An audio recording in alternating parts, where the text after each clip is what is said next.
Gracias por unirse de nuevo. Me da mucha alegría estar comunicada con ustedes y tener hoy de invitada a Cristina Consuegra para que nos hable de plantas alimenticias no convencionales. Es un nombre que me gusta mucho porque es rebelde, que es punk. Y entonces, Cristina nos va a mostrar parte de su investigación. Ella es antropóloga, economista y es una persona que sobre todo ha recorrido gran parte del país y ha conversado y trabajado y apoyado muchas comunidades y ha intercambiado muchos saberes y siempre está dispuesta a la hora que sea, me consta, a compartir el saber que le han compartido a ella o que ella ha experimentado y esa comunicación la agradezco mucho. Cristina invitó también a Laura, o sea, tenemos de nuevo a Laura Escobar para leer aparte no sé si voy a cometer una imprudencia de un proyecto que están haciendo ellas dos, algo que saldrá pronto. Y también Laura hizo un video muy bonito porque Cristina quiere que Elena comparta una receta de estas plantas alimenticias no convencionales. Cristina también me pidió hablar sobre 3 plantas, bueno, sobre algunas de las plantas que yo conozco y he tomado, o sobre las que he trabajado y entonces, en algún momento de este encuentro, les compartiré unos fragmentos de texto sobre ellas.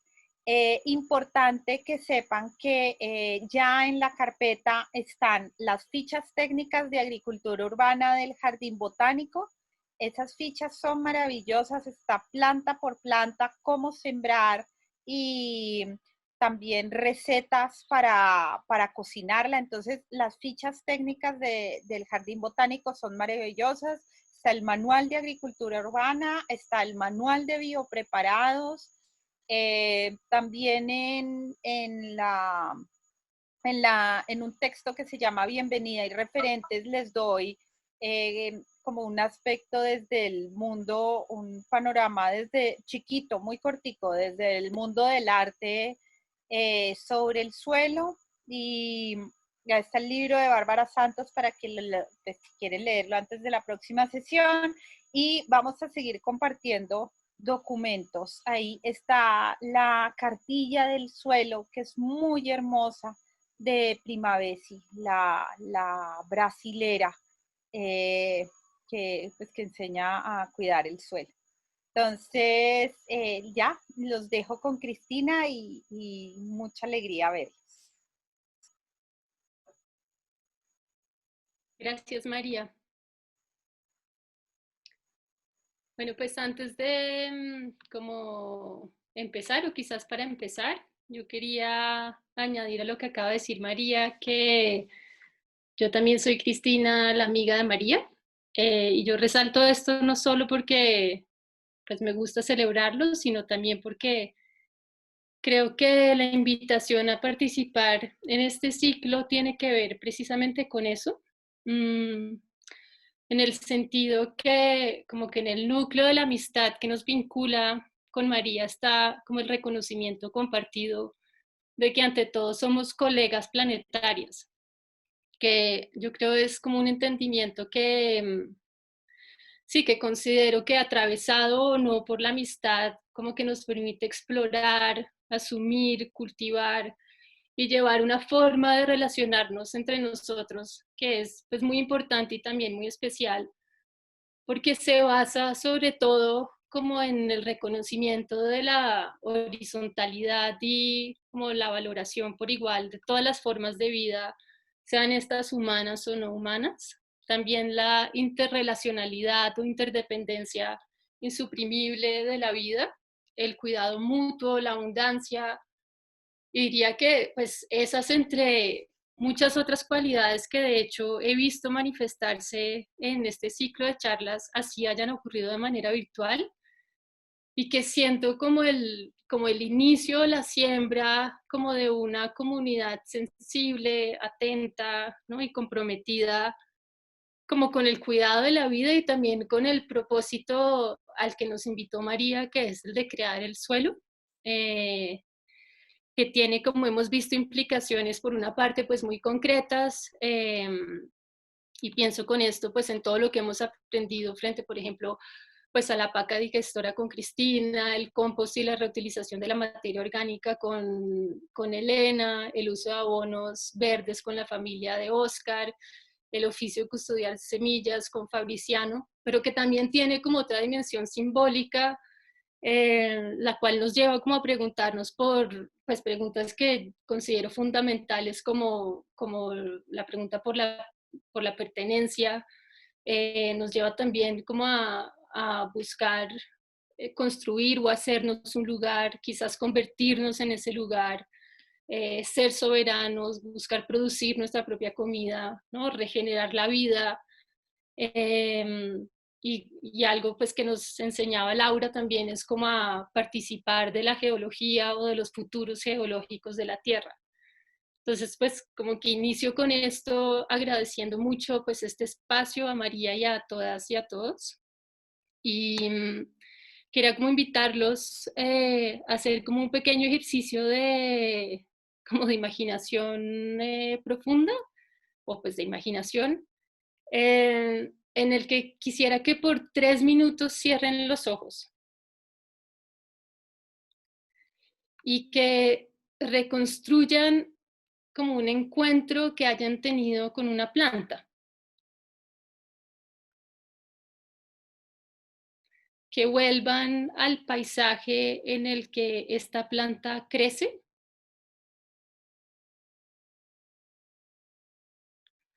ese lugar en el que la descubrieron o se les apareció, y rastreen las relaciones que hacen posible que esa planta exista. Quiero que se queden ahí 3 minutos y que recuerden cómo involucraron sus sentidos, si es que lo hicieron. También, ¿qué sentidos? Y si no lo hicieron en esa oportunidad, quisiera que se permitieran hacerlo ahora en retrospectiva. Que imaginen que la huelen, que la tocan, de pronto que la prueban, cuánto se comen de ella, qué parte o qué partes, y también qué pasa con ustedes al incorporar esa planta. Quédense 2 minutos más y vuelvan con esa sensación y abiertos a la percepción.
y ahora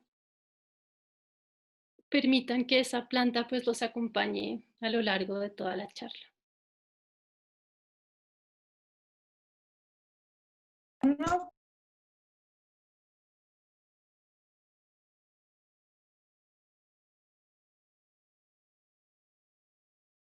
Entonces, como decía María, hoy vamos a hablar de ese como acrónimo que aparece en el título de la charla, que son las PANC, las plantas alimenticias no convencionales, que es una de las formas que se utiliza mucho, digamos, en la academia para referirse a las plantas silvestres alimenticias.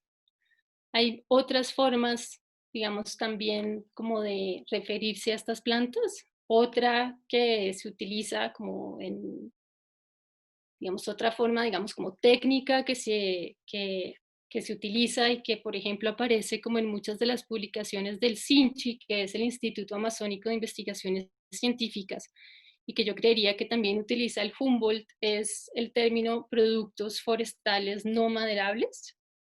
También está otra que de pronto les es familiar, que es las plantas útiles. No necesariamente se refiere solo a las plantas alimenticias, así como los productos forestales no maderables no solo hacen alusión a las alimenticias, pero que en ambos casos, digamos, pues incluye, el término incluye como diferentes plantas silvestres comestibles, por ejemplo, como el azaí, el copoazú, el camu camu, las cuales hoy en día se consiguen, por ejemplo, en Bogotá, han empezado a ser parte como de los circuitos agroalimentarios y que, digamos, cuando uno utiliza como estos términos, pues como que sí hay una como alusión o una connotación de que tienen como un potencial comercializable.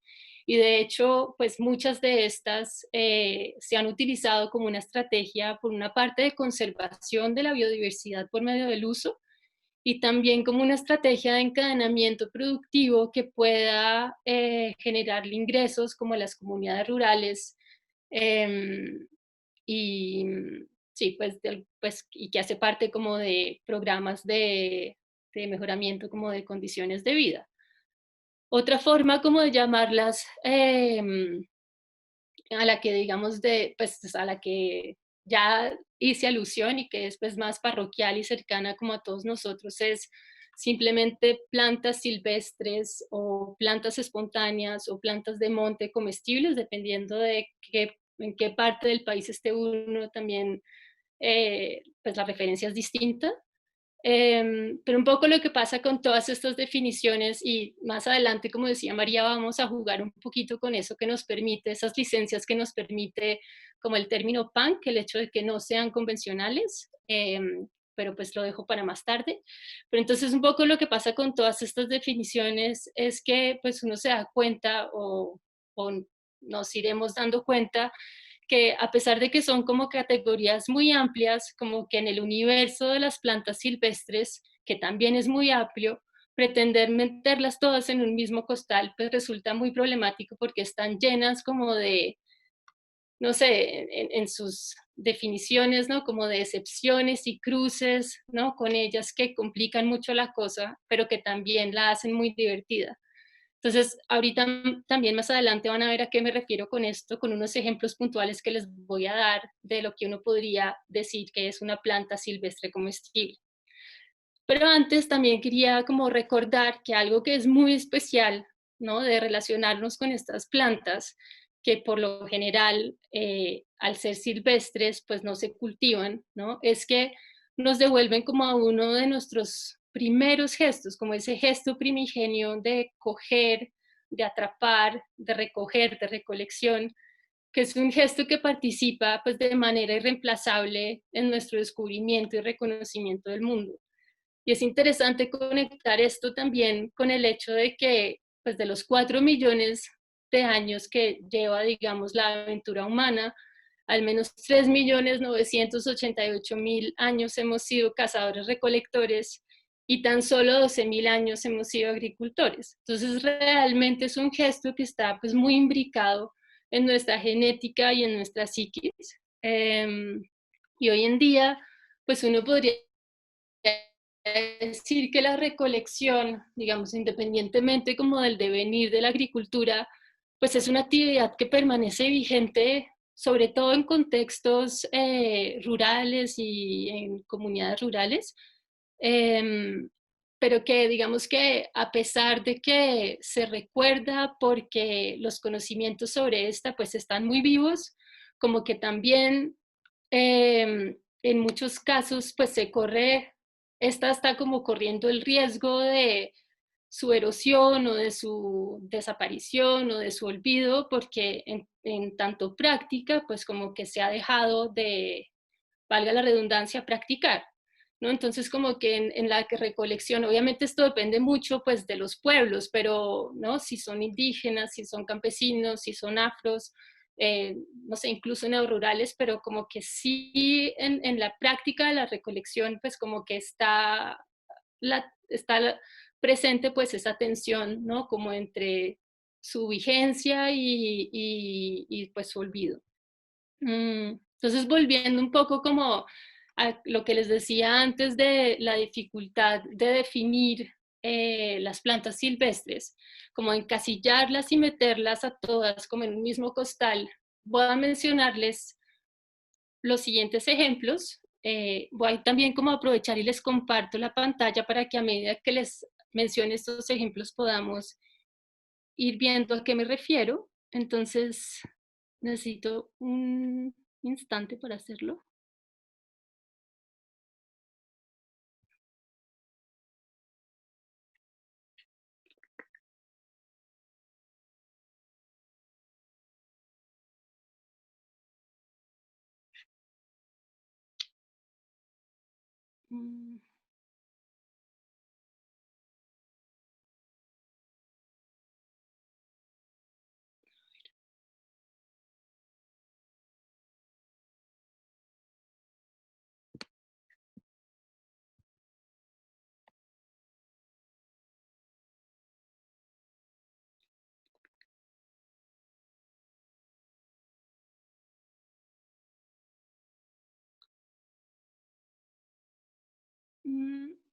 No lo veo cómo.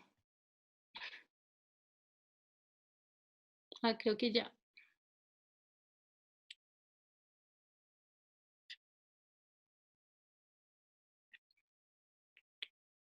Ahí ven. Sí, estamos viendo. ¿Y se ve completo? Sí, sí, vemos toda tu pantalla.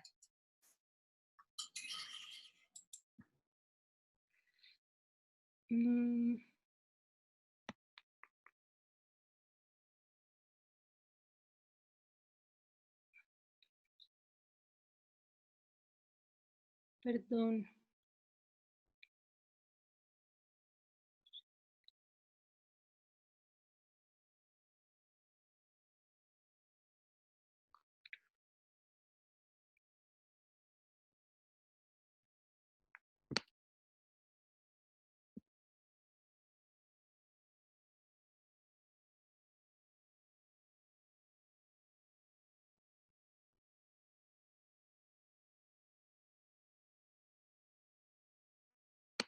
¿Ahí se ve o no?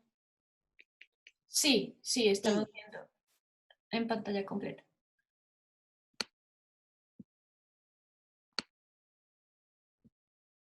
¿Y qué ven? Una curúa. Muy bien. Bravo, María. Perdón que no. Solo ven la curva, ¿verdad? Sí, solo la curúa. Ok.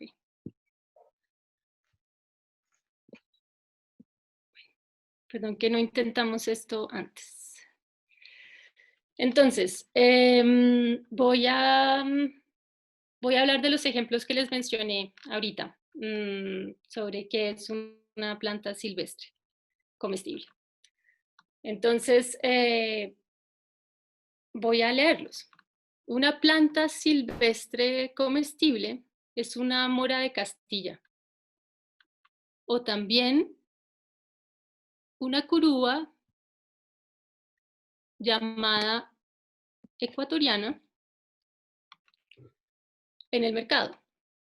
A ambas, la mora de Castilla y la curúa ecuatoriana, las conseguimos en el mercado, pues se cultivan comercialmente. Para esto antes fueron domesticadas. Pero en uno y otro caso, se escaparon del cultivo en el que estaban siendo sembradas. Echaron semilla.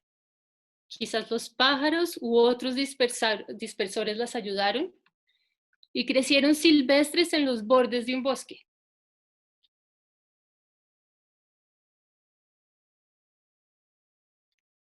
Otro ejemplo.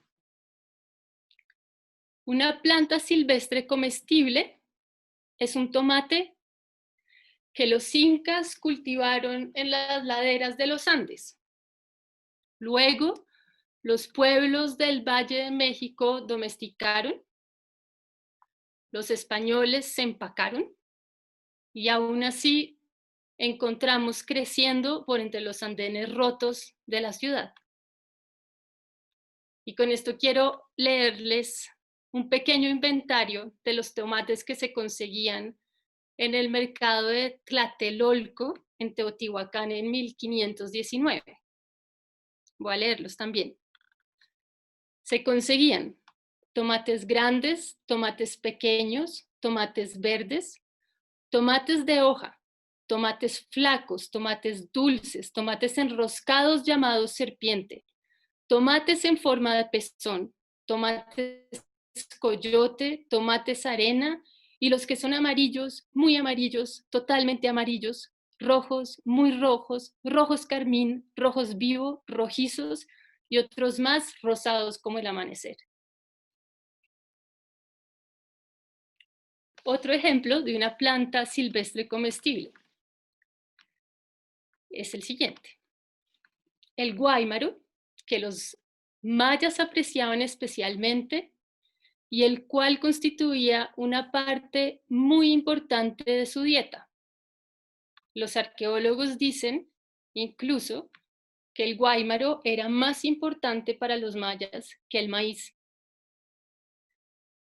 Pero los mayas nunca cultivaron ni domesticaron el guáimaro y hoy está siendo reproducido en el Cesar y Bolívar, acá en Colombia, para cosecharlo, transformarlo en harina y comercializarlo. Este es el guáimaro. Otro ejemplo más. Una planta silvestre comestible es el chontaduro, que se produce espontáneamente en la Amazonía o en las zonas bajas del Chocó, es decir, que no se cultiva, pero que años atrás, muchos años atrás, fue seleccionado, domesticado y hoy, pese a esto, consideramos silvestre. Y esto, algo que, investigando un poco más sobre el chontaduro para esta charla, aprendí, es que el chontaduro, curiosamente, y para mi gran sorpresa, es de origen andino. Fue introducido en las zonas bajas del Chocó y de la Amazonía, y se lo conoce como cachipay, y es la razón por la que el municipio de Cachipay se llama Cachipay, y aún hoy en Cachipay uno puede ver estas palmas de chontaduro, así como en otros municipios de Cundinamarca, y era una palma que tenía unos frutos muy pequeños como los corocitos de la zona cafetera, y que los indígenas pues, precolombinos fueron, ¿no? Seleccionando y de manera que pues hoy tenemos el chontaduro que conocemos. Entonces con estos ejemplos que acabo de darles, creo que empieza como a hacerse evidente que como que hablar de plantas silvestres comestibles, ¿no? Así las definiciones sean muy amplias y permisivas, como que por la misma como agencia de las plantas nos exige como hablar más bien de un continuo entre lo que son las plantas silvestres, las cultivadas y las domesticadas, y es un continuo que ni siquiera es lineal. A veces como en el caso del chontaduro, ¿no? Como que se domesticó, pero igual, ¿no? Como que crece silvestre, ¿sí? Y pues en un intento, digamos que por agruparlas, ¿no? Un poco por afinidad o proyección de afinidad, como que quise organizarlas y pues un poco para que también podamos ver cómo podrían como reunirse algunas de estas en las siguientes, digamos, categorías que les voy a contar. Entonces, por una parte, están, por ejemplo, las plantas silvestres. Esto es una palma de chontaduro que se me pasó a mostrarles.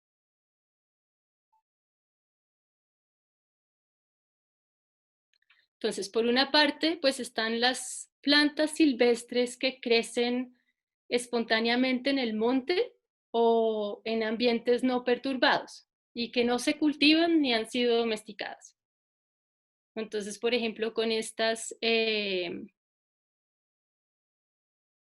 frente a estas, ahorita les quería mostrar pues un ejemplo de cuáles plantas, a cuáles plantas me estoy refiriendo. Entonces, por ejemplo, tenemos el corozo, el chontaduro, el arazá, el copoazú, el naidío azaí, el camu camu, el mortiño, la uva de anís, la uva camarona, el morón, el lulo de páramo, el romero de páramo, el apio de monte, el orégano de monte, el viravira, el té Bogotá, el siete cueros flor de fiambre, el lupino o mismo chocho, el bore, el balú, el achote, la malanga, el guamo, el mamey, el mamón o mamoncillo, el tamarindo, el guaymaro, el camajón, el orejero, el jobo, el caimito, el algarrobo, la cañandonga, la coca de mono, la cerola, el guásimo, el guayuyo, el icaco, la jagua, el bleo, el membrillo, el níspero de monte, la palma amarga, la palma de vino, el aceituno, cardones como el parurrúa, el aiguaraya, el cotoprí o culuya, el guayunaiki, el guamacho, el cacayo castaño, el umarí y la cocona, entre muchísimos más. Y acá, pues un poco lo que vemos es que, ¿no? Como que en los primeros que les leí, pues están muchas plantas silvestres comestibles del bosque húmedo tropical, ¿no? Como el corozo, el chontaduro, el arazá, el copoazú, el azaí, el camu camu. Luego tenemos plantas como de la ruralidad de Bogotá, muy cercanas también como al páramo, ¿no? Que vemos en Sumapaz, en Ciudad Bolívar y en Usme, que son el mortiño, la uva de anís, la uva camarona, el morón, el duro de páramo, bueno, y varios otros. También hay plantas como del bosque seco tropical, como el guamo, mamey, mamón, tamarindo, guaymaro, camajón, orejero. También hay plantas como de tierra templada, que de hecho quería como mostrarles algunas fotos, como por ejemplo el bore, ¿no? El balú. Estas son todas como plantas de páramo que les leí ahorita. Y no sé, María, si quieras acá justamente como hacer tu lectura o de pronto más adelante. Como quieras. Si quieres, hablamos de la vida. Listo. Yo les recorté un pedacito de un artículo de una revista de la Universidad Javeriana de la profesora Alba Telles. Es una investigación reciente sobre la viravira. Al final les paso las fotos de las plantas para que no cambiemos lo de compartir pantalla. Le dicen suso o cenizo, pero para encontrarla en alguna plaza de mercado en Bogotá es mejor preguntar por viravira. No es difícil reconocerla, aunque se confunde con otras. Hay viravira bogotana y hay viravira de la cordillera central, pero las dos tienen las mismas propiedades. Hoy pregunté y me lo confirmaron. Es una planta de entre 60 centímetros y 1 metro de altos, con tallo delgado y hojas alargadas. Su color es verde pálido o incluso grisáceo, pero las flores, que son pequeñas y brotan en la parte de arriba, son amarillas. Las personas la usan desde hace mucho. Con ella preparan bebidas para expulsar las flemas del resfriado, desinflamar la próstata o limpiar las vías urinarias. Crece en la sabana de Bogotá y algunas zonas de Boyacá, sobre todo en suelos rocosos. Y aunque tiene primas muy parecidas en varios lugares del continente, la especie bogotensis solo ha sido reportada en el altiplano cundiboyacense. Esta es la viravira que uno consigue en los puestos de hierbas hoy en la plaza de mercado. Es aconsejable tomar poquito, pero es porque es una planta fuertemente medicinal. Sirve para la tos y para los riñones. Eso es, Cris. Súper, María. Entonces, pues la viravira uno la consigue también mucho silvestre cuando va al páramo. Y entonces, como les decía, pues digamos que en esa como intento de organizar como las plantas, pues primero están estas que les digo como que crecen espontáneas y que no han sido pues ni domesticadas ni que tampoco se cultivan. Obviamente, nuevamente insisto en que hay un montón de excepciones, pero que crecen como que suelen crecer como en ambientes no perturbados. Por otra parte, están como las plantas silvestres que también crecen espontáneas, pero a diferencia de las primeras, crecen como en ambientes perturbados, ¿sí? Y acá pues es importante decir que, o sea, pueden ser ambientes perturbados, bien sea natural o de manera antrópica, y que tampoco, no sé si lo dije, pero que tampoco se cultivan ni han sido domesticadas. Dentro de estas pues están muchas como de las arbences o malezas que conocemos. Entonces está el chilco, está el carretón y el diente de león, está también esta que es la hierba de pollo. Y algo que es muy interesante, ¿no? Como de las arbences, ¿no? De las malezas, es que pues son plantas herbáceas, efímeras, que se adaptan muy bien a suelos descubiertos. Y lo que es fascinante de esto es que uno lo entiende cuando se remonta como al lugar en el que estas, digamos que originalmente crecían, que era justamente durante las temporadas de deshielo, cuando el hielo se retiraba y, digamos, había destruido las coberturas vegetales y dejado campo abierto para que como nueva vegetación conquistara, pues estas arbences, digamos que crecían ahí y también crecían como especialmente en zonas de derrumbes y en los meandros despejados de los cauces de los ríos, ¿no? Entonces, pues como que realmente son como estas plantas, ¿no? Que aprovechan como los suelos descubiertos, y eso es cuando hablamos como de ambientes perturbados naturalmente, pero también las encontramos, como decía arriba, en relación como al tomate, que lo vemos romper por entre los andenes rotos de la ciudad a veces, o otras solanáceas también de la misma familia del tomate, ¿no? Como que también encontramos estas malezas, pues en la ciudad. Y aquí quería pues pedirle a Laura que leyera un texto que hace alusión a esto y que pues además de lo que vamos a ver en el texto, algo que a mí me gusta mucho de las malezas es que como que en la ciudad es que nos señalan, siento yo, de manera como muy dulce y esperanzadora, pues como esa huella humana, ¿no? Que hemos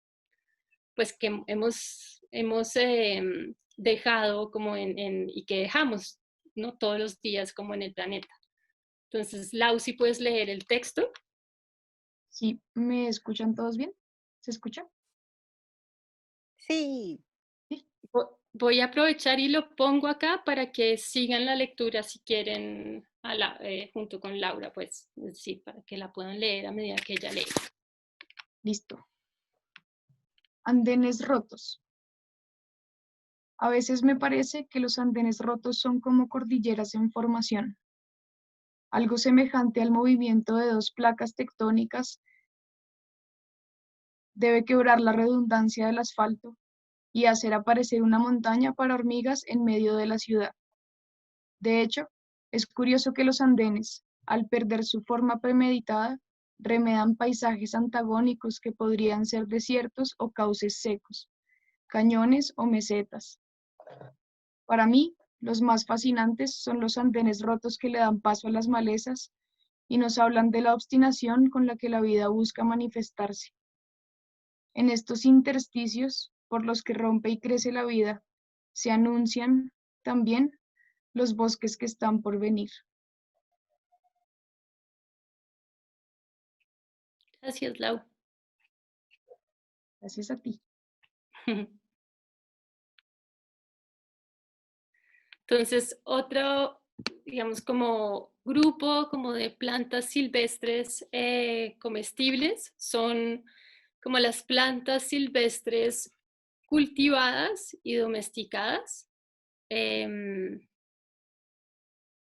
O antes, perdón, antes quería mencionar las plantas silvestres cultivadas pero no domesticadas, como por ejemplo, hay varias que conocemos también, la uchúa, el agraz, la guatila, el papayuelo, la ortiga, ¿no? El poleo, el bijao. Entonces aquí les quería mostrar pues una guatila.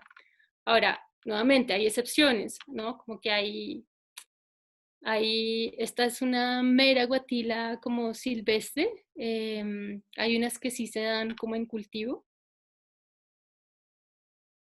Esto es una ortiga. Esto es la forma como secan las hojas de bijao para envolver el bocadillo veleño. Esto es en Vélez.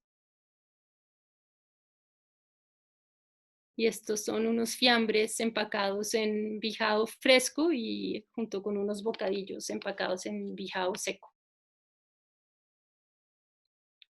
Otro grupo como de plantas silvestres comestibles son las que son cultivadas y domesticadas. Es decir, que de alguna manera dejaron de ser silvestres, que es lo que pasa con la mayoría de las plantas que consumimos, pero que cuentan con parientes silvestres que contienen toda esa información genética original, que es una fuente importantísima pues de nuevamente información o recursos para la resiliencia o capacidad adaptativa de las plantas.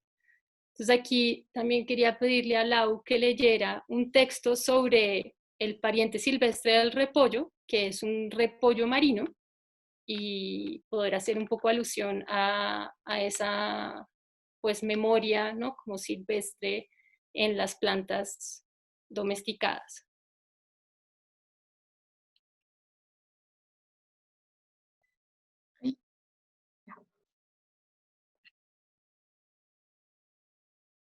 Listo.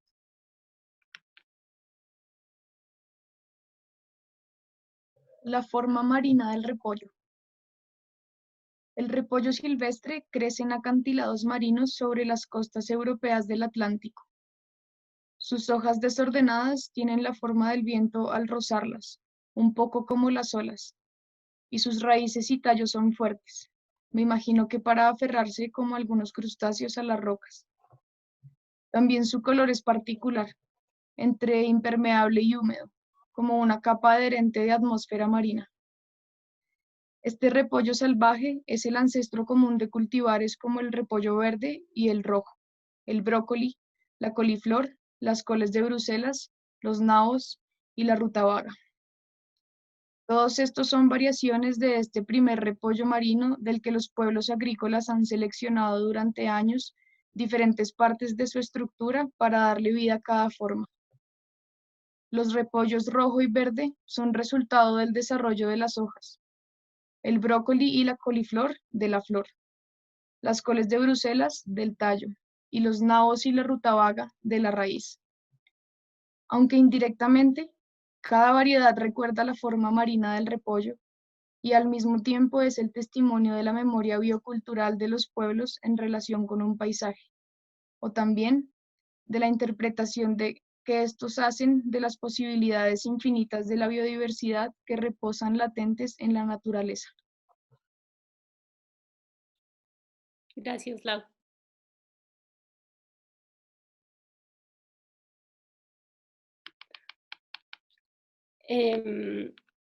Otro grupo como de plantas del que quería hablar es las plantas silvestres cultivadas y domesticadas, que era el caso anterior, pero a diferencia como del caso anterior, como el del repollo, es difícil o casi imposible identificar su pariente silvestre, ¿no? Y de alguna manera es como el caso del maíz, que proviene de un pasto mexicano cuyo grano es tan duro que solamente se puede hacer maíz pira con él, y que es muy, muy diferente al maíz que conocemos hoy en día.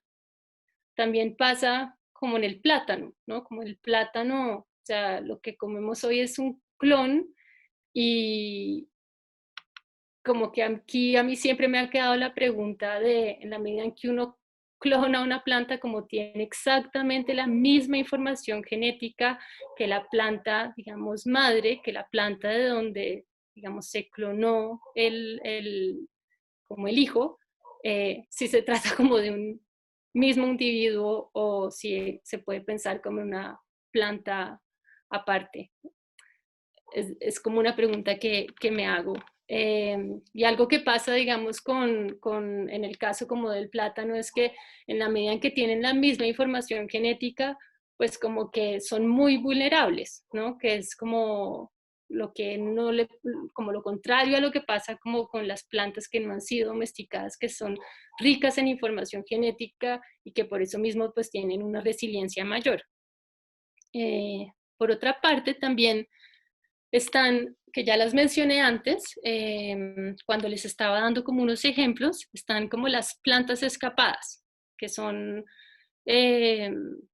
yo hacía alusión como a las moras y a las crúas, que así estén, digamos que encerradas en un cultivo, echan semilla y se van para el bosque. Y esto, digamos que en el campo de los animales asilvestrados se conoce como ferales, entonces serían como las plantas ferales.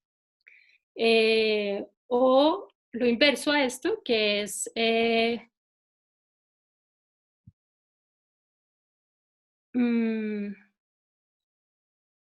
como las plantas que se resisten precisamente como a escapar de sus nichos silvestres y que difícilmente son reproducibles como en contextos distintos como a su,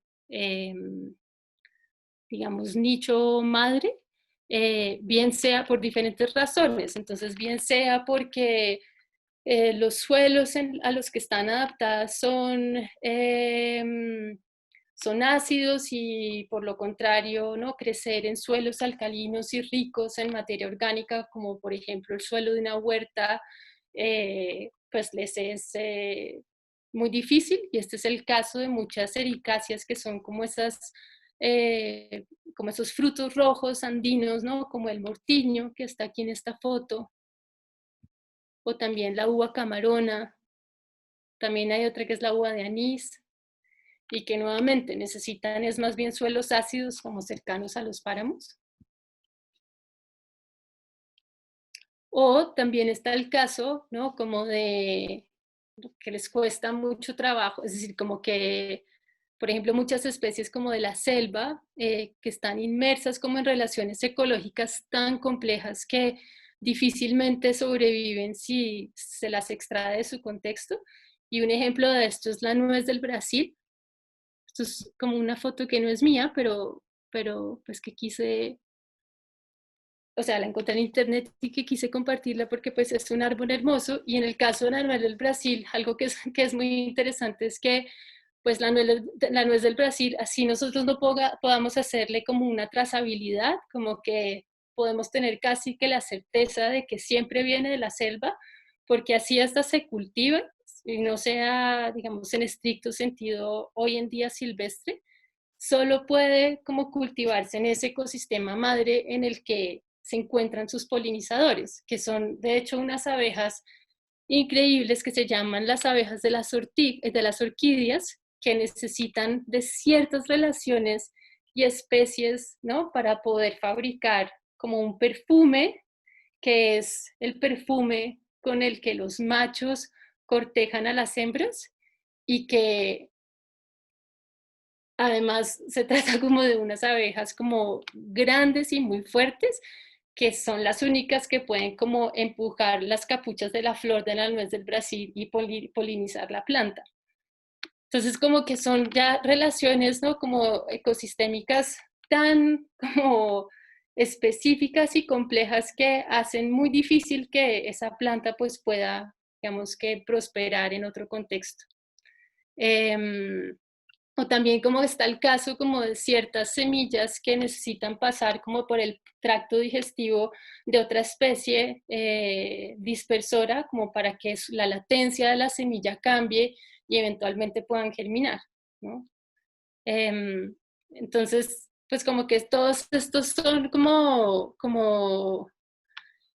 sí, como ejemplos que nos hacen entender que realmente como que lo que, ¿no? Como que así las definiciones, como decía antes, como de plantas silvestres alimenticias como que sean suficientemente amplias, como que lo que hay realmente es, ¿no? Como un continuo, ¿no? Que va entre plantas silvestres cultivadas y domesticadas y que muchas veces incluso va y viene. Eh, e incluso, digamos que en las mismas formas como de intervención como de los humanos, como en esas formas como de interactuar con las plantas, también como que hay muchas aproximaciones y combinaciones que hacen que sea igualmente, pues, que la frontera como entre lo silvestre y lo domesticado como que sea borrosa, y que nos invitan nuevamente como a entender o aproximarnos a estas plantas en términos más bien de un continuo. Y digamos que hay unos ejemplos que son muy interesantes, que son, por ejemplo, las terra preta o las tierras negras que se encuentran como en toda la cuenca del Amazonas, que son básicamente como relictos, como de nichos, como de tierras negras muy, muy fértiles que los cazadores, que las sociedades de cazadores recolectores, pues en tiempos prehispánicos lo que hicieron fue como transformar, ¿no? Ahí como que cultivaron, así fuera por periodos de tiempo cortos, eh, algunas especies, muchas frutales, y lo que hicieron fue como enriquecer esos suelos, y hoy en día pues son suelos súper fértiles que incluso tienen como un potencial agrícola grandísimo frente pues a una realidad como en la selva en donde pues los suelos más bien son suelos ácidos.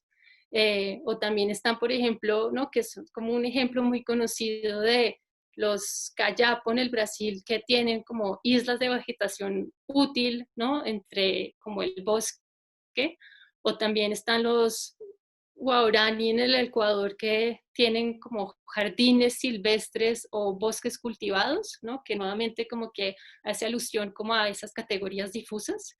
Y otra cosa es que pues incluso como los primeros agricultores, pues ellos nunca abandonaron realmente la recolección de plantas silvestres. Eh, digamos que siempre fueron complementarias a sus dietas, y eso pues aún se aplica como en pues como en muchos pueblos hoy en día. Y no solamente porque, pues como por los aportes nutricionales, sino porque también como a nivel,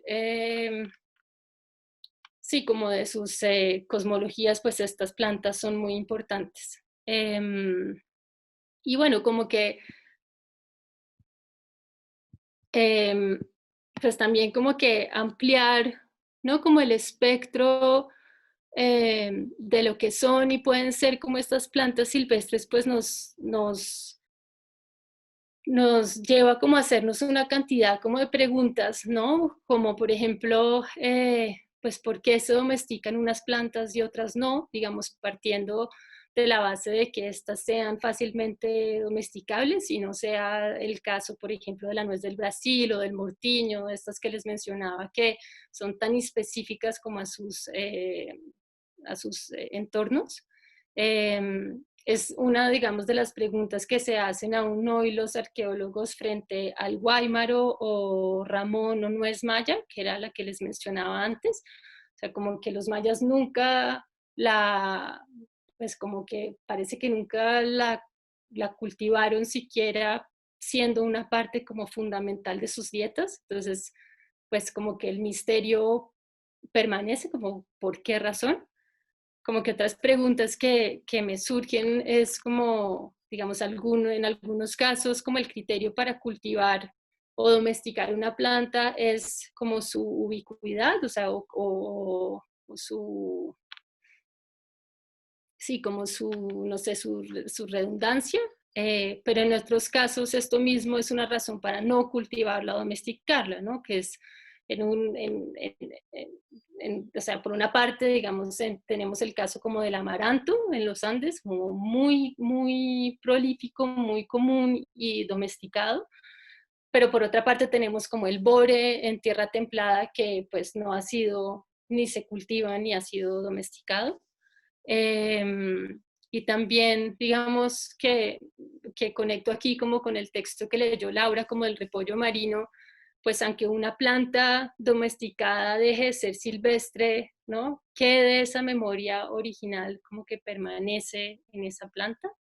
Otra pregunta que es como una pregunta que se hace Diana, una amiga, es, ¿no? Como, ¿qué sucede cuando una planta silvestre pasa a ser sembrada por una comunidad? ¿No? O sea, ¿qué sucede en términos de la relación que esa comunidad tiene con esa planta? ¿No? Como qué relaciones se inauguran, qué relaciones concluyen.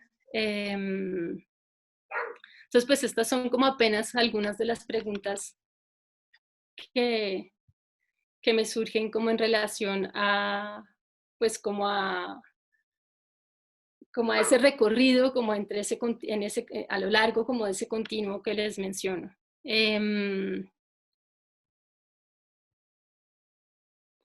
Y pues algo que, digamos, es como muy interesante también como tener presente como como en el proceso de domesticación de las plantas es que estas, como mencionaba antes, pues pierden información en términos de diversidad genética y esto pues las hace muchas veces pues más vulnerables frente a plagas, enfermedades, choques climáticos. Y una de las cosas, digamos, que pierden o sea, o que pierden en parte como las plantas al domesticarse son lo que se llaman los aleloquímicos o metabolitos secundarios, que, o sea, estos, pues, o sea, o sea, estos como pues, metabolitos secundarios son fascinantes porque son, por ejemplo, como los alcaloides que se encuentran en las plantas. Entonces, pues estos pueden ser, los alcaloides son unos compuestos de nitrógeno y estos aleloquímicos, o sea, pueden ser o de nitrógeno o pueden ser también como unos compuestos de sulfuro, pueden ser unos fenoles, pueden ser unos terpenos. Hay diferencias como entre ellos, pero estos son muy importantes porque justamente como por las funciones que cumplen en las plantas, ¿no? Y claro, cuando nosotros ingerimos estas plantas, pues también, ¿no? Como que esos alcaloides o esos otros metabolitos secundarios, pues tienen un efecto en nosotros. Entonces, ahorita que Elena nos va a compartir una receta de un purín que ella hace con ortiga, pues vamos a ver justamente cómo los metabolitos secundarios de la ortiga hacen posible, ¿no? Como que este funcione como un fertilizante o que este también funcione para repeler como ciertas plagas. Digamos que en el caso de las plantas,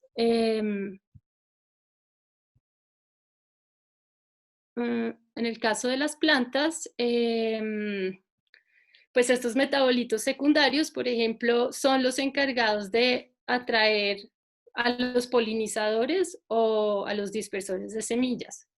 También son los encargados como de repeler herbívoros, ¿no? y otros competidores. Entonces, por ejemplo, la tomatina, que es el alcaloide que tiene el tomate, protege los tejidos de la planta del moho y también como que disuade a los trozadores de hojas.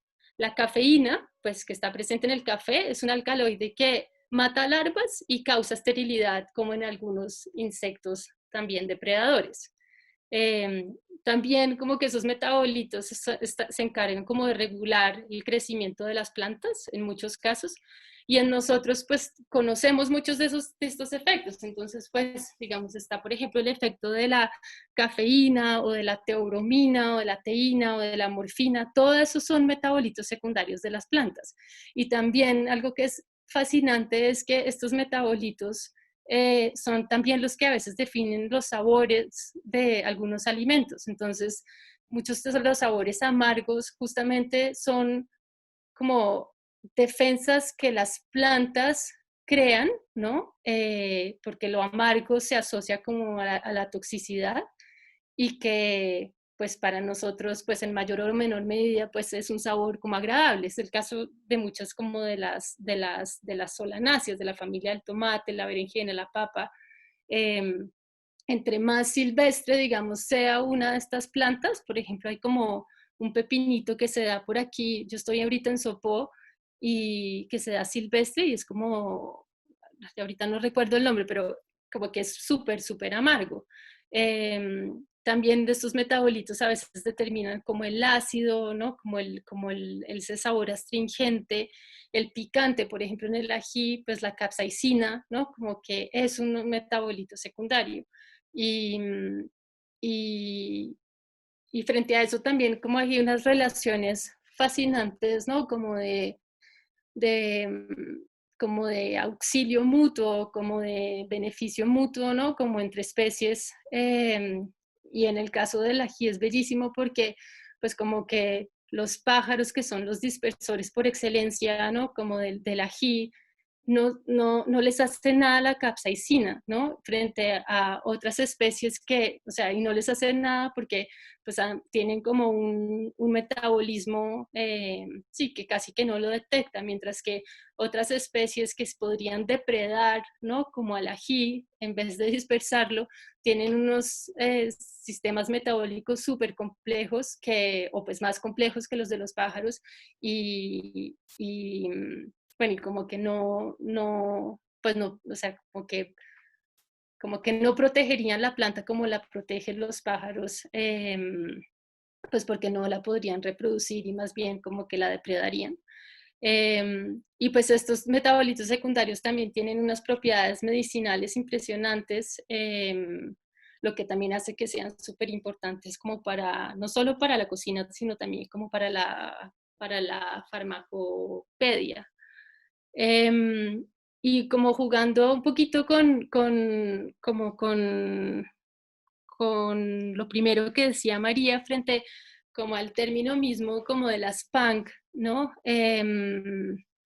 Como que a mí también me gusta mucho como que se hable de no convencionales, porque siento que nos da como una licencia para jugar aún más como con estas categorías. Y pues, o sea, como que yo me preguntaba, pues a fin de cuentas, ¿no? Como que convencionales para quién, convencionales cuándo, ¿no? Y convencionales en términos ¿de qué? ¿De las partes de una planta o pues eso como que juega un papel importante, ¿no? Culturalmente, pues también no vemos diferencias frente a qué partes de las plantas nos comemos. Y también pensaba, ¿no? Que incluso como dentro de las mismas pues plantas que conocemos porque hacen parte de nuestras dietas, como el maíz, las habas, los frijoles, o sea, cuántas variedades no son no convencionales, ¿no? Y esto pues digamos que tenemos como el gran ejemplo de Fabriciano, que algunos pues digamos tuvimos la oportunidad de conocer aquí por medio del video que María nos presentó. Y pues él, ¿no? Como que es un custodio de semillas, pues precisamente, ¿no? Cultiva pues estos frijolitos que vemos acá, de los cuales yo no les puedo decir los nombres, no sé si María de pronto los tenga identificados. Algunos. ¿Quieres compartir? ¿Quieres decir? Porque los nombres son increíbles.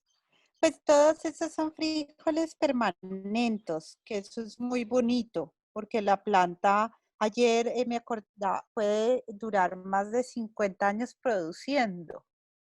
No es como el otro frijol que muere, pues que se cosecha y muere la planta. Este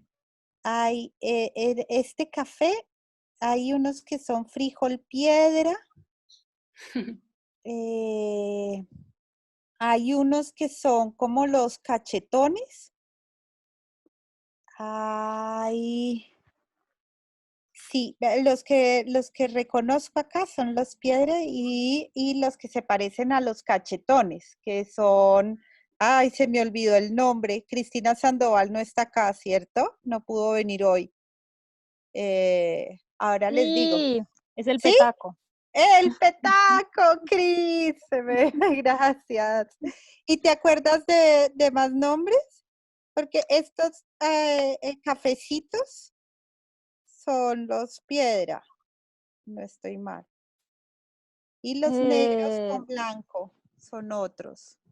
Ahí podría haber los que aquí en Antioquia llamamos dálmata, pero el dálmata es tal vez un poco más plano. Ujú. No, Hay una cosa muy interesante de estos que Cristina Sandoval me contó y es que del frijol petaco viene el frijol tradicional paisa, ¿no? el cargamanto. El cargamanto, eso. Ah, Cris con suegra. Y hay una cosa del tomate que a mí me fascina y de la papa, la tomatina y estos compuestos que tienen, todos son nicotinas, nicotinoides. Entonces, uno de verdad es un adicto a la papa, al tomate, al lulo. Por eso los sembramos por adicción. Buenísimo. Sí, son parientes del tabaco y todos tienen pues el compuesto del nicotinoide. Pues. Increíble.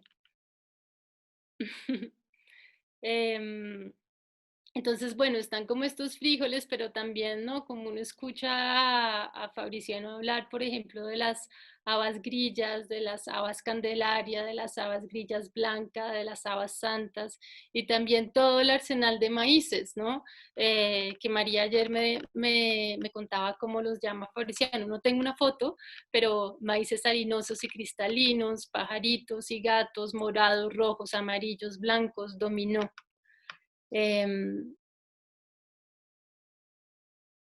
Y por otra parte, pues también digamos que están, ¿no? Como aquellas plantas cultivadas y domesticadas, pero de alguna manera marginalizadas. Por ejemplo, por muchos años, ¿no? El yacón y otros tubérculos andinos, pues fueron incluso hoy en día, ¿no? Pues fueron estigmatizados por diferentes razones. Y dentro de esos, pues están, por ejemplo, pues las chuguas, ¿no? Las civias, los cubios, algunas papas nativas también. Son como unas papas que estuve cosechando hace poco. Estos son unas civias y que hoy pues hemos sabido, digamos, reconocer, pero que muchas veces pues no conseguimos como tampoco en los circuitos convencionales de comercialización y que pues de alguna manera también pasan a ser como no convencionales, así sean plantas, no sean plantas como silvestres en estricto sentido.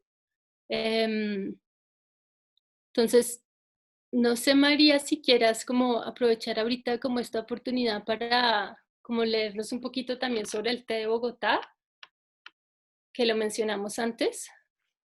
Listo. Y también, pues digamos que esto pues es una foto en Usme, rural, y de pronto también sería bonito que nos hagas como la lectura de Cuadernos de la Violencia en relación a estas plantas. Vale. Entonces, y después les pasamos la imagen de la viravira. La viravira es muy fácil de identificar cuando uno camina. Y el té de Bogotá, hay muy pocos, pero también se puede reconocer.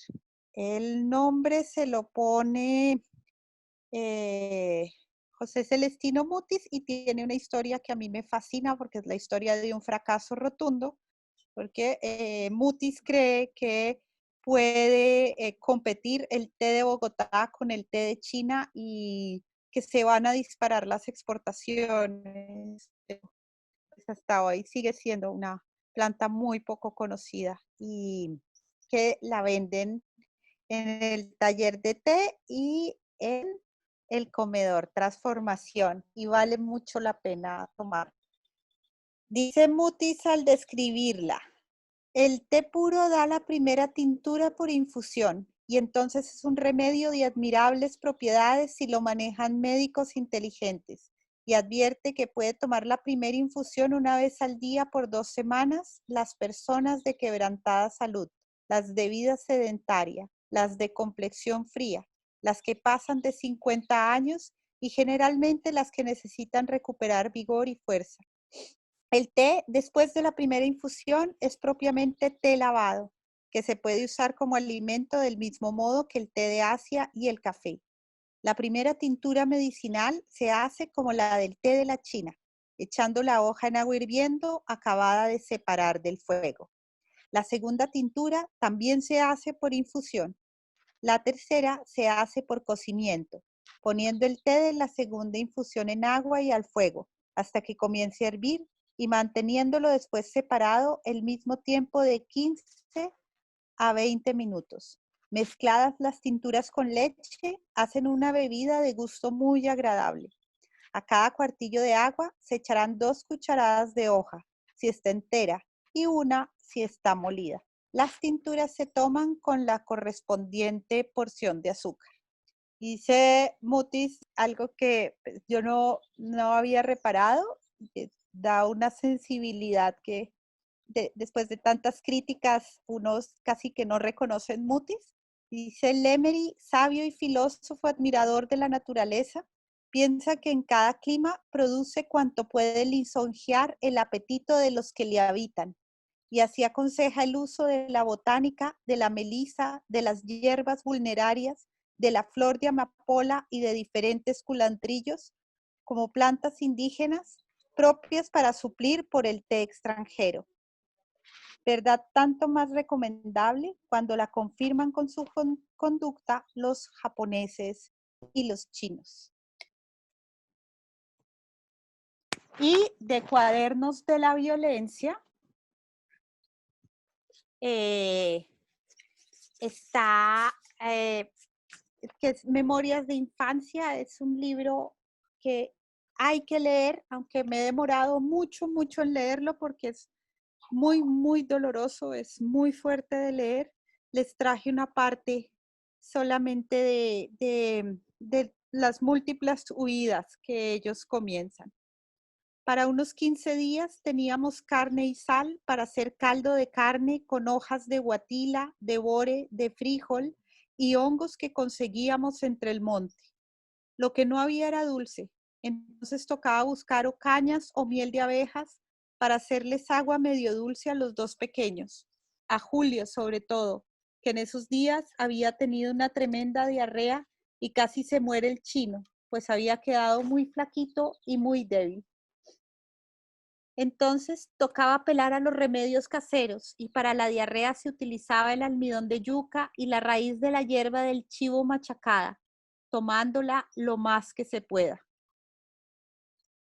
De vuelta nos gastamos mucho porque llegamos a un día. Mi hermano llegó con una tremenda peladura en una espinilla porque se cayó de narices contra una roca. A estas heridas tocaba tenerles mucho cuidado porque se podían convertir en llagas que casi eran incurables, como decían en ese tiempo, en loras. Para que esto no sucediera, tocaba bañarlas a mañana y tarde con cocimiento de guava, cordoncillo, barsalita o llantén. Aquí está narrando la parte de su vida con la familia en el Duda, en la vertiente oriental del Sumapaz. Jaime Jara es el autor el autor que ya murió de este libro que publicó Cajón Desastre y que le hace a uno conocer el Sumapaz y sus dos vertientes, la oriental y la occidental, increíblemente. Y pues explorar un mundo que queda al pie de Bogotá y uno no conoce. Eso es. Gracias, María. Y sí, digamos que ahorita como otra cosa que les queremos mostrar y digamos que acto seguido podemos darle voz a Elena, es pues como un librito que hicimos con Laura y con Elena. Es un librito que tiene 5 recetas o 6 recetas de ortiga, que pues es una de las plantas, digamos, que mencionamos acá, que muchos conocemos y que pues en estos días que he estado como en relación con ella, a lo que he llegado es que es como un dragón. Y bueno, más allá de eso, pues es como una planta que como engañosa porque pareciera inflamar, como por sus pelitos urticantes, pero que en realidad ayuda a desinflamar. Y bueno, Elena ahorita les va a contar pues parte de sus propiedades, pero pues es impresionante porque pues mueve líquidos, activa la energía, da mucha fuerza. Entonces las recetas que aparecen como es en ese libro son pues como recetas que yo me he ido inventando. Una pues es una sopa de ortiga que ahorita también les podemos mostrar como un videíto de esa sopa. El video lo editó Laura y es un video de Elena preparando la sopa. Esa sopa salió como de un taller que alguna vez dimos con María en la Tadeo a unos estudiantes. Y digamos que además de esa sopa, pues está también una receta de una guatila con ortiga y con maní morado, aunque pues puede utilizarse cualquier maní, pero yo propongo el maní morado, como un arrocito caldoso con ortiga, un té de ortiga y un purín de ortiga, que ahorita también Elena nos va a hablar de él, que es un purín, como les mencionaba antes, que funciona. Y ahí yo quería como jugar con esa idea, no solamente pensar como en un libro que fuera como eh, sí, para alimentarnos nosotros, sino que también pudiera incluir recetas que alimenten el suelo y las plantas que son las que nos alimentan. El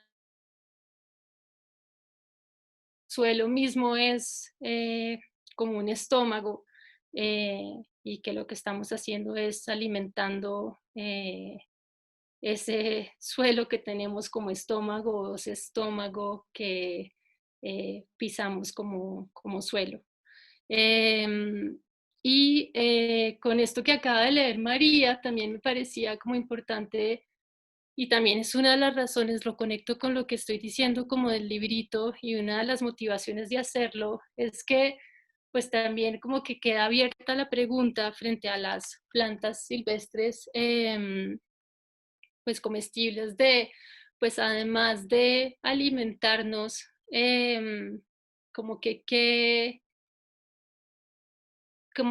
nos permiten, ¿no? Y aquí vuelvo como al ejercicio inicial que les propuse hacer, como de recordar pues un encuentro que hubieran tenido con una planta, y eso, o sea, en la medida en que, ¿no? Como que traslademos como esa relación que tenemos con la biodiversidad de un contexto externo a nuestro cuerpo y como que lo incorporemos y traigamos como adentro nuestro, pues no solamente tendremos organismos, ¿no?, como mucho más resilientes, sino que también seguramente tendremos, pues podremos establecer como una relación con el territorio distinta, ¿no? Entonces yo siento que poder, ¿no?, como relacionar, o sea, entre más como biodiversidad como que haya en nuestras dietas, eh, pues como que también como que más apertura, sí, como comprensión y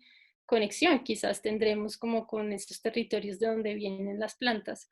Y algo que digamos es muy bonito, yo no sé si Elena lo haga, es que pues como que una amiga que me enseña, que me ha enseñado cómo hacer compost, ella algo que hace es que cuando está en la huerta, como que pues claro, tiene como la práctica de muchas veces de deshiervar, pero como que cuando está preparando como los caldos, ¿no? Para echarle como al compost, ella esos caldos, que son caldos que ella hace con boñiga y con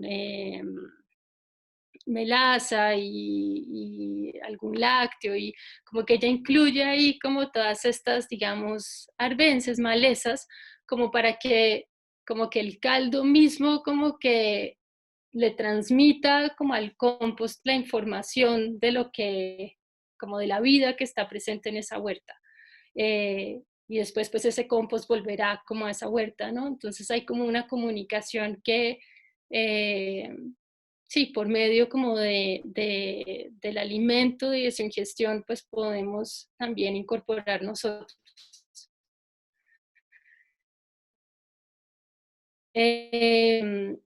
Entonces, Lau, si quieres podemos mostrar rápidamente el librito, si sigues por ahí. Sí, aquí estoy, aquí estoy. Pero, entonces me imagino que yo dejo de compartir pantalla y la compartes tú. Sí, creo que sí. Listo. Y luego podemos presentar el video y le pasamos la voz a Elena para que ella nos hable de su relación con la ortiga. Listo. ¿Quieres ir hablando tú mientras yo voy bajando en el libro? Sí, Dale. de una. Les voy a compartir pantalla. Me avisa si se ve. Compartirla toda. Oigan, yo no he leído mucho lo que está escrito en el chat, lo siento. De pronto también ahorita podemos destinarle un tiempito a eso. Sí, ahorita lo leemos y pues Sí. tenemos preguntas. Vale, súper. Entonces, este pues es el librito que les vamos a compartir. Le pusimos Siempre hable con la ortiga. Y hay como un texto muy bonito de Laura sobre un encuentro que tuvo de niña con la ortiga. De pronto podemos dejar para leerlo después, Lau, como por tiempo. Y bueno, y aquí están las recetas. Yo pues más o menos ya les dije cuáles eran las recetas, pero pues está la guatila con ortiga y maní. También el arroz caldoso con ortiga. Voy a hacer aquí una intervención chiquita como para darles de una vez el dato del enlace. Para la receta del arroz caldoso y la receta de la sopa, que está más adelante, se necesita caldo de verduras. Y aquí en el librito, como es para ver en digital, le puse como un enlace que dirige a la última página donde está el caldo de verduras. Ya, eso es todo. Continúa. Sí. Súper. Bueno, una ortiga machacada con semillas, que es como una forma de rebautizar el pesto de ortiga. La otra es como una agüita de ortiga. Y el purín de ortiga, que es la receta que, es una receta de Elena, la que ella utiliza. La sopa de ortiga. Y el caldo, que es lo último, es como un caldo que yo siempre hago a partir como de, como digo ahí, eh, por ejemplo, los ameros y tuzas de la mazorca, los rabos de cebolla junca o piel de cabezona, los tallos de cale, las patas de cilantro, los sombreros de zanahoria, todo lo que uno tiende como a descartar. Generalmente lo que yo hago es que lo, pues lo acumulo en la nevera o en el congelador, y cuando tengo suficiente, pues hago como un caldito con eso. Y es una forma pues de, sí, de no desperdiciar nada, y al revés, como de aprovechar, de hacer un buen provecho de, como de todas las verduras. También digamos que algo que últimamente he tendido a hacer es coger como las cáscaras de las frutas, pues cuando no me las como, y hacer vinagre con ellas. Entonces, pues bueno, pero quiero, pongamos el video, Lau, de la sopa, y le damos la palabra a Elena. Listo. Sobre el video, una aclaración chiquita, es que los videos los hizo Luisa Ungar un día que estuvo allá con Elena. Entonces, pero pues no están los créditos de nada todavía, que falta ponerlos. Aquí va.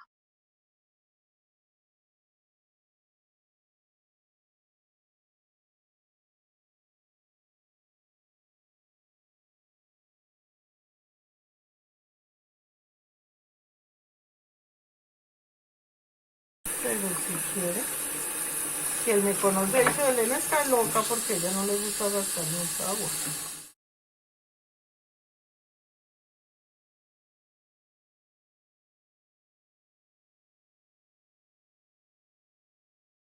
A mis seguidores, a todos los que pidieron que se les diera la fórmula de la sopita de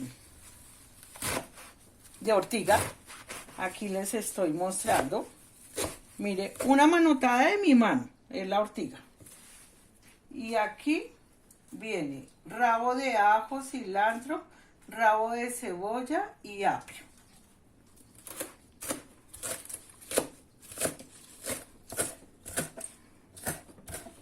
Aquí como media zanahoria, un picadito de cilantro.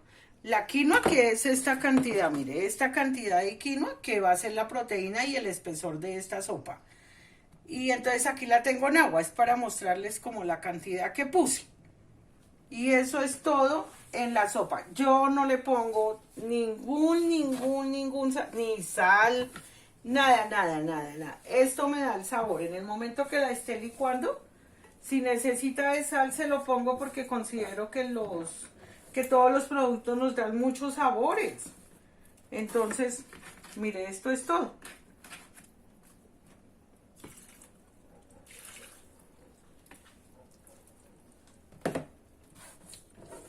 Listo. Ese es mi montaje de la sopa. Ya, la lleno de agua y la pongo a hervir y eso es todo. Eso es toda la sopa de... Aquí me va a reducir, claro. Supongo que me salen unos 4 platos. Ya, listo. A la estufa.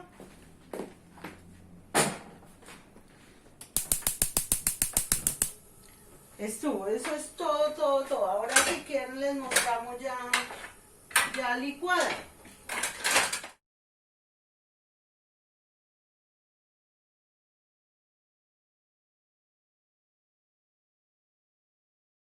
Muchísimas gracias por estar acá. La invito a este almuerzo. Y aquí entonces, mire, ya su merced vio hacer todo el proceso, lo que le mostramos a la gente. Y le quería compartir que así como hacemos la sopita de ortiga, la ortiga nos sirve para muchas cosas. Hoy voy a dar unas cositas, mire. Lo primero que a mí me transmitieron con la ortiga es que me aligera el compost. Si yo la pico y la mando al compost, el compost es rapidísimo que va y pues me deja sus nutrientes, ¿no? La ortiga, de una vez en el compost. Y la otra, saludablemente, es mejor secarla. Es mejor secar la ortiga y consumirla seca. eso.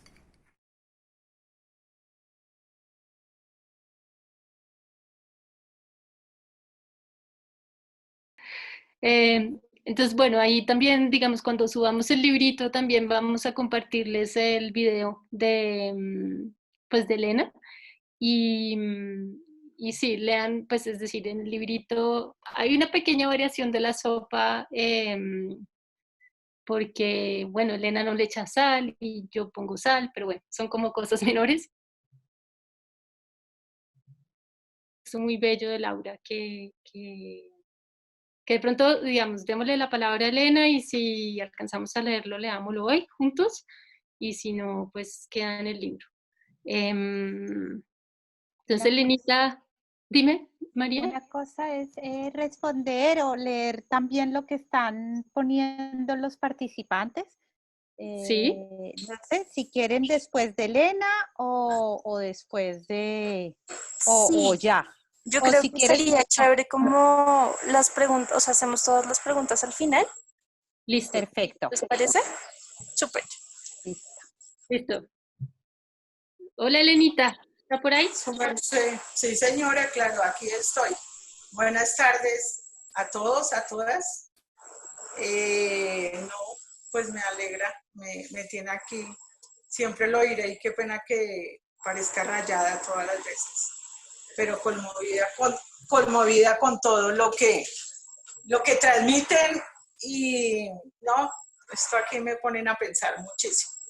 Pero bueno, como nos vamos a centrar en la ortiga, entonces les voy a contar la historia de la ortiga en la huerta. Yo no sé por qué cosas de la vida, yo eso no lo sé explicar, pero desde que empecé a sembrar en la huerta, de lo que más ha salido sin tener que sembrarla es la ortiga. La ortiga da sola, pero bueno, ya hoy con los años es que la ortiga hicimos, cuando empecé mis inicios de compost, en esta casa no había ortiga, ¿no? En este suelo no había ortiga. Entonces pidieron como media roba de ortiga, tocó conseguirla y eso fue lo primero que se le puso al compost, porque imagínense que la ortiga acelera el compost, lo descompone más rápido y manda más calor. Entonces, ahí aprendí siempre que para el compost yo le pongo ortiga. Claro que hoy en día he aprendido muchísimas cosas con la ortiga y entonces pues ya se usa para muchas cosas, pero hoy sale sola. Pareciera que yo sembrara más ortiga que el resto de comida porque sale mucha ortiga. Por Cristina, como ya lo dijo, aprendí lo de la sopa, pero yo en alguna ocasión, como ya les he contado que de profesión soy cocinera, había hecho una trucha rellena, una trucha verde rellena con ortiga, porque acá algo que supe en cocina es que pues como la tierra era agua, ¿no? Pues ahí estaría la ortiga y la ortiga tiene sabor a pescado. Los invito a comerla porque ella tiene, entonces ese día almorzando con Luisa aquí decíamos, pero a la vez también estamos comiendo algo de pescado porque tiene mucho sabor a pescado. Bueno, entonces yo aquí les voy a contar una pequeña historia que todo lo que me ha sucedido con María Buenaventura cuando ella me invita a hacer huerta en la Galería Santa Fe, esto hace muchos años ya. Dicen que en una de las charlas que yo di había un médico naturista y el señor vino a esta casa y cuando se presentó me dijo que lo que él oía que yo estaba hablando decía, no, esa señora es mentirosa, yo tengo que ir a conocer. Entonces un día cualquiera llegó acá y cuando vio la cantidad de ortiga, al ponerse a caminar en la huerta y vio la cantidad de ortiga, me dice, ¿y usted la siembra? ¿Y para qué la siembra? Y yo le dije, no, yo no la siembro, la ortiga por naturaleza. Y el señor me dice que él estaba haciendo pastas con ortiga, porque la ortiga de hecho para la salud es muy buena. Y él dice que nunca había conocido una huerta en la ciudad y él se había ido a comprar un terreno exclusivamente para sembrar ortiga. Y llega a esta casa y encuentra toda esa cantidad de ortiga. Entonces él es el que me transmite cómo la debo de secar, que en las fotos no salió, cómo la seco. Bueno, en el videito no salió. Bueno.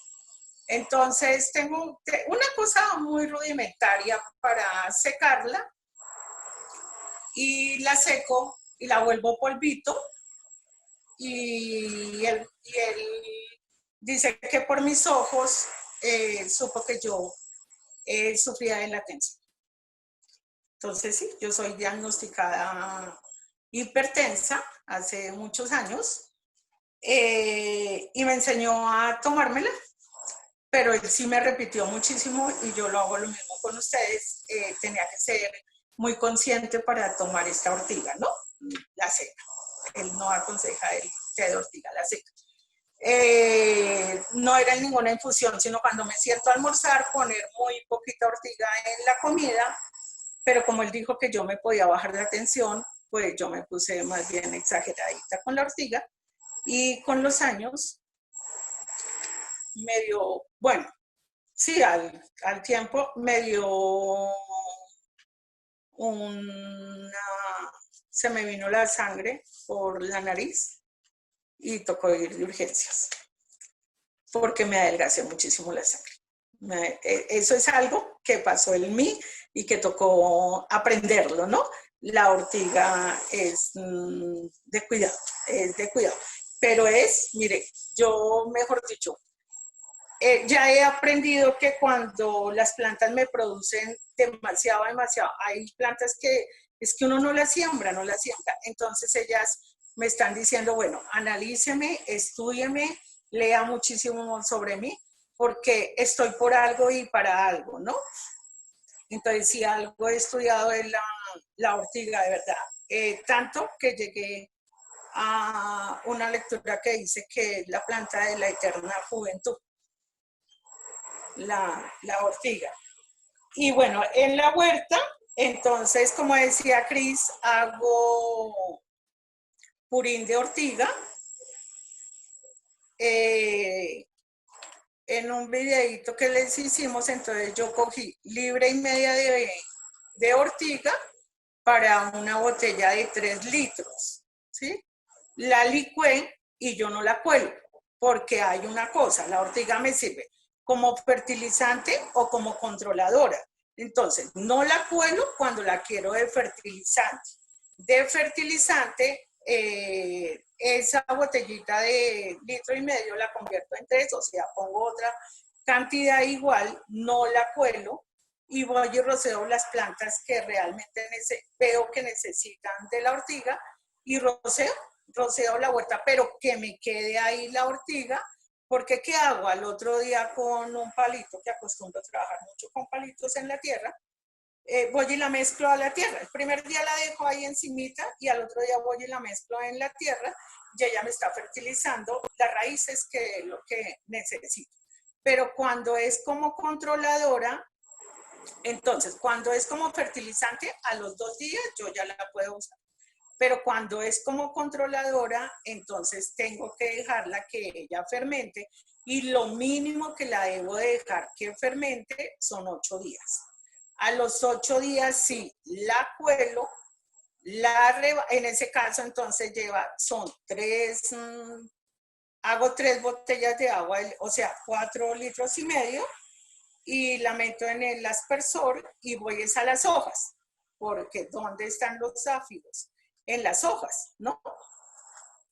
Pero es solamente como controlador y a la vez ella está alimentando hojas. Y ya les dije, en el compost va ortiga porque ella manda calor, acelera, el compost se hace más rápido y ya de la manera que yo la consumo, pues soy muy consciente para consumirla, pero yo digo que a raíz de la ortiga y la manera que como, la manera que vivo, sé que un día me quito la tensión, no voy a tener más tensión. Además que vivo muy tranquilo. No sé si ya tienen preguntas, si hay algo más que contar. Yo quería decir, Elena, que pues, o sea, por si acaso como quedan preguntas sobre como el procedimiento del Purín, está explicado, yo no le alcancé a mostrar a usted cómo quedó, pero está súper bien explicado en el librito. Y lo que podemos hacer es mandarle a la gente la foto que usted me compartió de su ortiga seca para que la vean. También la agüita de ortiga que aparece en el libro es con ortiga seca, así que si necesitan conseguir ortiga seca, pues saben dónde. ¿Quiere? Yo tengo la botella, ¿quiere que la muestre? Yo tengo la botella. Elenita fue por la botella de ortiga. Mire, este es el caso de que voy a fertilizar la planta. Mire, este es el caso que voy a fertilizar la planta. Aquí no está rebajada, ¿se ve, Marcelita? Perfecto. ¿Qué tal el color?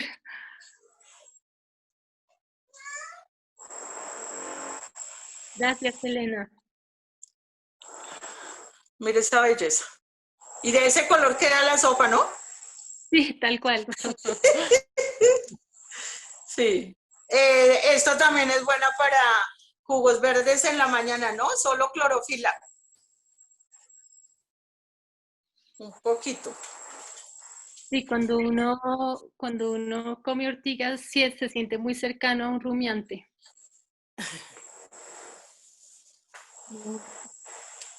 Pues no sé si quieran aprovechar como estos minuticos que nos quedan para responder preguntas, bien sea pues a cualquiera de nosotras. Yo aquí revisando, creo que Paula Sánchez estaba preguntando al ver el video de la sopa de ortiga y ver a Elena manipular la ortiga, si no se explicaba. No me pasa nada. Sí, Elena nunca se Cris, al lavarla ella ya no tiene sus espinas como que se agachan, ¿no? Y a todos. Y ya no pasa nada, pero de todas maneras mis manos están acostumbradas a la ortiga. Sé que la ortiga de acá es blanca y nunca la dejo crecer tanto, pero esa que se recogió para la sopa siempre estaba altica, siempre tenía ya como sus 70 centímetros, esa ortiga, porque entre más grande, más potente, ¿no? Sí. También como que otra forma es manipular sobre todo las hojas, sino los tallos, como otra forma como de no hostigarse. Y otra es siempre hablar con la ortiga. ¿Siempre qué? Hablar con la ortiga. Hablar. Ah, no, eso sí es todo el tiempo. Entonces eso, y bueno, digamos que una vez uno, como dice Elena, cuando uno la lava, entonces se puede, digamos, que lavar varias veces, o cuando uno, y eso también aparece como en el libro, cuando uno digamos, la pasa por agua hirviendo 1 minuto, o pues también eso es una forma como de cerciorarse doblemente de no ortigarse. O también como en la misma maceración, como que ahí también, pues los pelitos como que como decía ahorita Elena, pues como que no sé, se agachan, sí. Se agachan, como que hacen venia. Bueno, perdón, Cris, pero todo depende, como dice, hablarle y el miedo con que la cojamos, porque también nos hace circular la sangre y no la calienta. Entonces también es bueno, es bueno. Súper. Bueno, ahorita hay unas voy a primero responder como las preguntas de más arriba y luego, Lenita, hay unas preguntas que le voy que le hago para que usted las responda porque son sobre el purín. Bueno. María Buenaventura, tú preguntabas por la pringamosa. Es el mismo género, es otra especie, pero es o sea, también es comestible y de hecho esa receta que yo pongo como de la guatila con maní la hice con pringamosa de una amiga que me trajo pringamosa de Caldas y es deliciosa, deliciosa, deliciosa. Bueno, aquí. Entonces la respuesta es que sí, te la Gracias. Ay, yo Vi que pusieron como, también como me preguntaron por referencias, y sí, en efecto, en lo que las vayamos a compartir, quería les decir. compartimos pues, unas referencias, algunas de esas referencias, digamos, yo finalmente como que, a pesar como de la introducción que hizo María, pues yo finalmente como que no hablé mucho como de las investigaciones que yo he hecho, entonces pues que todas tienen que ver con, o lo que les voy a compartir como referencias tienen que ver con como los usos culinarios de muchas de estas plantas. Entonces hay como una investigación en bosque seco tropical, hay otra en la ruralidad de Bogotá, hay otra como en la provincia del Tequendama, entonces eso se los voy a compartir. Y también vi que nos mencionaron pues algunas referencias que son interesantes, entonces pueden cada uno revisar el chat porque pues aquí Ed, habla en efecto de Michael Pollan, que tiene, pues él ha escrito mucho, pues digamos, sobre muchas cosas referidas como la cultura alimentaria y sí, en efecto tiene como unas cosas fascinantes, también una reflexión muy interesante, yo no alcancé a hablar de esto, pero sobre como el omnívoro. Entonces, bueno, aquí hay como cosas que pueden revisar que en el chat se compartieron. Angélica pregunta si alguien sabe de una planta que pueda ayudar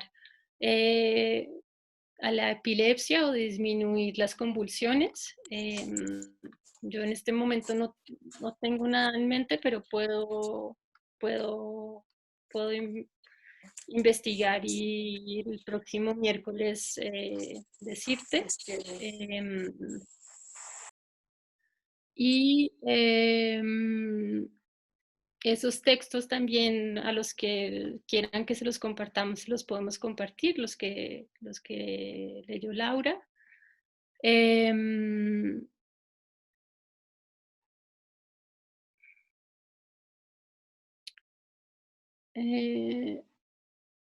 Enrique me pregunta que si podemos como hablar en particular sobre como el amaranto, claro que sí. Y Elena Gerrit le pregunta si le puede decir cuál es su dosis de ortiga para la hipertensión hoy en día. ¿Usted cuánto recomendaría hoy en día como dosis? Listo. ¿Ya? Yo hoy en día no la consumo más sino una vez a la semana, una vez a la semana. Y como la tengo seca, entonces es lo que uno llama una pizca. ¿Sí? ¿Quedará bien entendible? ¿Una pizca? Yo creo que sí. Y en el almuerzo puede ser así rociadita como si fuera cilantro seco, alguna hierbita seca, muy poquito en el almuerzo. Si me tomo una sopa, pues ahí en la sopa, en el seco, en lo que sea, eso, pero solamente una vez en la semana. Ya aprendí.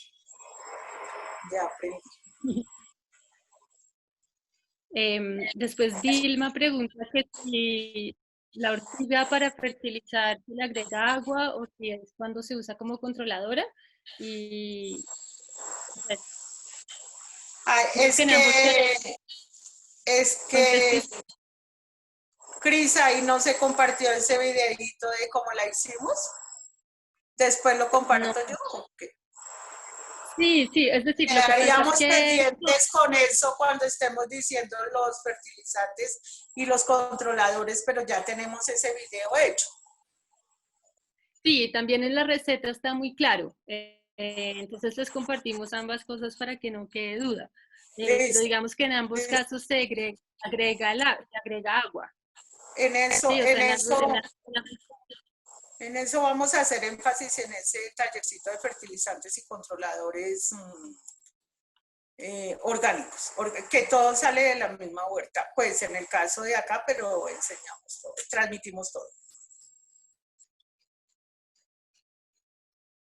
Súper. Bueno, Bárbara, que es quien nos va a deleitar con su charla el próximo miércoles, dice que queda inspirada para contarnos cómo la ortiga danza con el tabaco. Entonces no se nos olvide pedirle esa historia. Paula dice que solo conocía el uso de la ortiga como la favorita de las mamás para castigar.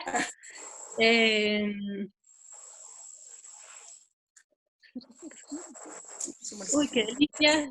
Néstor habla de todas las fibras victorias que encuentra en el camino cuando sale por el oriente antioqueño a caminar, a hacer una caminada. Y creo que esas son las preguntas. No sé si... O sea, yo quiero compartir algo. Claro. Bueno, gracias. Mire, y sigo repitiendo, perdóneme, pero digo que la huerta y las huertas urbanas casi siempre no tenemos un suelo propio, ¿no? Es suelo creado por nosotros, ¿no? Partimos del compost y el lombricultivo, entonces lógico que este suelo necesita, y siempre los agrónomos dirán que el suelo necesita muchas vitaminas como nuestro cuerpo. Entonces aquí les quiero contar las vitaminas y los minerales que nos aporta la ortiga al suelo. Entonces, mire, entre las vitaminas son del grupo A y tiene B, C y E. Y entre los minerales tiene mucho hierro, calcio, magnesio y zinc. Múltiples de propiedades tiene. Entonces, nuestro suelo, o ese suelo falso que yo tengo, sí está nutrido, y de hecho, pues todo les voy a transmitir. Como es el huevo y todo lo que le ponemos a la tierra, ¿no? Que necesitan nuestros alimentos y de hecho nuestro cuerpo. Y aún mejor, porque al hacer el compost, yo digo, todo lo que yo no me puedo comer, hablando de mí, todo lo que yo no me puedo comer va para el compost y sigue su ciclo, ¿no? Y vuelve otra vez y me lo devuelve en alimento. Entonces, eso era lo que les quería compartir. Gracias, Elena. Ahí el comentario de Zoitza me atrae mucho. Me parece interesante pensar en la performatividad que implica el cosechar plantas silvestres. Buscar, encontrar el cuerpo humano inserto en el bosque, a diferencia de aquellas domesticadas. Sembrar, recoger, el bosque inserto en el espacio doméstico. Dos formas diferentes de ritual. Aludí al momento con el que comenzaste.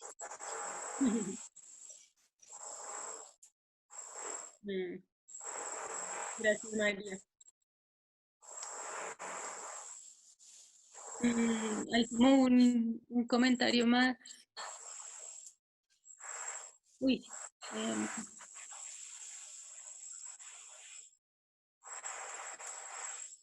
Que Ripre hace una pregunta que yo no sé contestar. Si la ortiga de hoja enorme y pullas más duras que usan los taitas del Putumayo para ceremonias también se come. Sí, todas las ortigas. Las aves. Yo digo que sí. Pero después de que lo castiguen a uno, ya no se las quiere comer, y menos usarlas que con la que lo han castigado. ¿No será más bien una forma de digerir el castigo? También. Hay como un mensaje también que llegó, me imagino, no sé si es del Facebook, que es Claudia Cárdenas, que es una colega, de hecho, con la que trabajé en el libro del bosque seco tropical, que dice, muy valioso el aporte, considerando que existen por lo menos 350.000 plantas identificadas para alimento en el mundo, únicamente 50.000 son aptas para consumo humano. de las cuales 300 llegan al mercado de la cocina, pero en general todas las familias incorporamos 12 en nuestra dieta diaria. Arroz, palma, racacha, azúcar, maíz, caña de azúcar, trigo, racacha azucarera, maíz, caña de trigo, caña de azúcar, trigo, soya, girasol, café, papa, banano, etc. Las especies silvestres quedan a la gobernanza de los agricultores, dado que pueden ser eliminadas de la parcela. Por tanto, es necesario su estudio, dado que aportan nutrientes, vitaminas y tienen propiedades que hacen un mutualismo necesario en los sistemas. Gracias por las recetas. En Producido las señoras se pringan con ortiga para dolores reumáticos. Gracias, Clau. Para la varice. Pero es que es en la sangre.